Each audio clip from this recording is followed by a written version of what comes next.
कसं काय मंडळी, मजेत ना? मजेतच राहा, स्वस्त खा, मस्त राहा. श्री स्वामी समर्थ. रेसिपी विथ शीतल डोंगरे या चॅनलमध्ये तुम्हा सर्वांचं स्वागत आहे.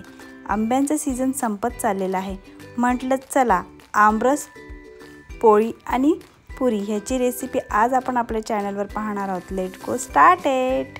आज आपण आपल्या चॅनलवर अगदी हेल्दी पुरणपोळीची रेसिपी पाहणार आहोत. याआधी देखील आपली अशीच हेल्दी पुरणपोळीची रेसिपी आपली झालेली आहे. त्यासाठी मी येथे 2 कप रवा घेतलेला आहे. 1 कप दुधामध्ये भिजत ठेवलेले आहे.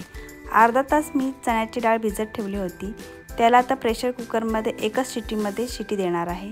अगदी 1 इंच इतका पाणी ठेवलेलं आहे. त्याच्यामध्ये गाईचं तूप, चवीनुसार मीठ आणि हळद, त्याचबरोबर 1 स्पून ठेवलेले आहे आणि त्याचबरोबर अद्रकचा ज्यूस देखील टाकलेला आहे. त्यामुळे काय आहे ना, आपली पुरणपोळी पचण्यासाठी मस्त हलकी जाते. वेलची पूड टाकलेली आहे. इथे मी 1.5 कप गव्हाचं पीठ घेतलेलं आहे. त्याच्यामध्ये चवीनुसार मीठ आणि अगदी चिमूटभर इतकी हळद टाकलेली आहे आणि गाईच्या तुपाचं मोहन टाकलेलं आहे.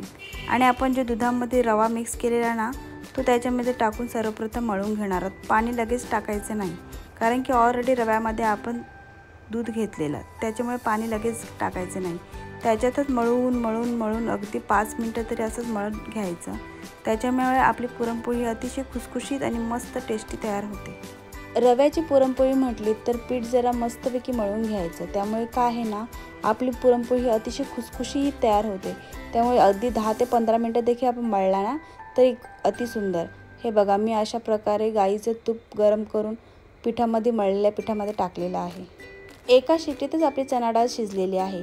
चणा डाळीतला पूर्ण पाणी आणि स्पून काढून घ्यायचा. पूर्ण पाणी काढून घ्यायचं, पाणी अजिबात ठेवायचं नाही. आणि अशा प्रकारे गरमागरम स्मॅशरने स्मॅश करून घ्यायचा.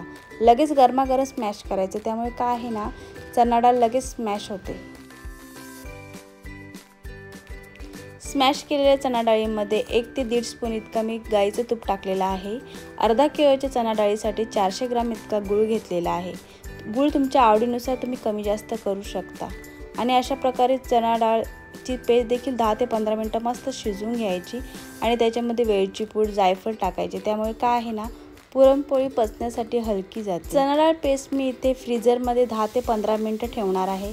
तोपर्यंत आपण आमरस तयार करूया. आमरस तयार करण्यासाठी अतिशय सोपी पद्धत आहे. आमरस मिक्सरला लावण्यापेक्षा अशा प्रकारे जर आमरस तयार केला ना, तर अतिशय टेस्टी तयार होतो आणि जास्त काळ देखील टिकलं जातं. आमरस काढल्यानंतर ते काचेच्या भांड्यात ठेवायचं किंवा प्लास्टिकच्या भांड्यात ठेवायचं. त्याला ॲल्युमिनियम स्टीलच्या भांड्यात ठेवायचं नाही, नाहीतर ते काळपट होतं. हे बघा, अशा प्रकारे मस्त आमरस तयार झालेला आहे. हापूस आंबा आहे, त्याच्यामुळे साखर टाकण्याची देखील गरज नाही. अगदी चवीनुसार मी वरून इथे केशर टाकलेलं आहे. 10 ते 15 मिनटं मी चणा पेस्ट फ्रीजरमध्ये ठेवलेली. ही बघा, मस्त अगदी छान तयार झालेली आहे. त्यामुळे आपल्या पुरणपोळ्या देखील फटाफट तयार होतील. तुपामध्ये अशा प्रकारे पीठ तयार ठेवलेलं होतं मी. 10 ते 15 मिनटं अशा प्रकारे पीठ मळून घेतल्याने आपली पुरणपोळी अतिशय खुसखुशीत तयार होईल. पिठाचे आता आपण सर्व गोळे तयार करणार आहोत. त्यामुळे आपल्या पुरणपोळ्या ह्या फटाफट तयार होणार आहेत. आपण पुरणपोळीबरोबर पुरी देखील तयार करणार आहोत. आणि चण्यापिठाचा जो स्टफ राहणार आहे ना, तो आपण फ्रीजरमध्ये ठेवू शकतो. मुलांची स्कूल चालू आहे, त्यामुळे आपण त्याच्यात स्टफचा वापर चपातीच्या पिठामध्ये भरू शकतो आणि मुलांना टिफिनला देऊ शकतो. हे बघा, अशा प्रकारे आपली पुरणपोळी मस्त तयार होणार आहे. अतिशय गोल गोल गोल आणि फास्ट तयार होणार आहे. आपण मैद्याच्या पुरणपोळ्या करतो, त्या कधी लाटायला फाटतात, परंतु ह्या गव्हाच्या आणि रव्याच्या पुरणपोळ्या अजिबात फाटत नाही. हे बघा, मस्त शिजवून घेणार आहोत. पुरणपोळी देखील मस्त स्टम फुगते. ही बघा, अशा प्रकारे वरून मी गाईच्या तुपाची धार टाकणार आहे.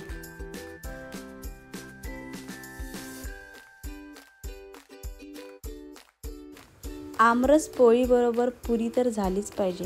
मी इथे थोड्या पुरणपोळ्या तयार केलेल्या आहेत, त्याचबरोबर पुरी देखील तयार केलेली आहे. अगदी गरमागरम आणि क्रिस्पी अशी आपली पुरी तयार होते. त्याच्यामध्ये आपण रवा टाकलेला आहे ना, आणि खायला देखील अतिशय टेस्टी लागते. अशा प्रकारे सर्व पुऱ्या तयार झालेल्या आहेत आणि पुरणपोळ्या देखील सर्व तयार झालेल्या आहेत. आमरस आणि पुरणपोळी आणि पुरी खाण्याची मजाच काय वेगळी. अशा प्रकारे सर्व पुऱ्या आणि पुरणपोळी तयार झालेल्या आहे. आणि जे चण्याचं पीठ तयार झालेलं आहे ना, तर मी आता डब्यामध्ये ठेवून फ्रीजरमध्ये ठेवणार आहे. म्हणजे मुलांना कधीही आपण टिफिनला चपातीमध्ये स्टफ करून देऊ शकतो. हे बघा, मस्त आमरस देखील तयार झालेला आहे. जर का तुम्हाला माझी रेसिपी आवडली असेल तर लाईक, शेअर आणि सबस्क्राईब करा. हां, आणि कमेंट करायला विसरू नका. तुमचे कमेंट मला नवनवीन व्हिडिओ करण्यासाठी मोटिवेट करतील. बाय.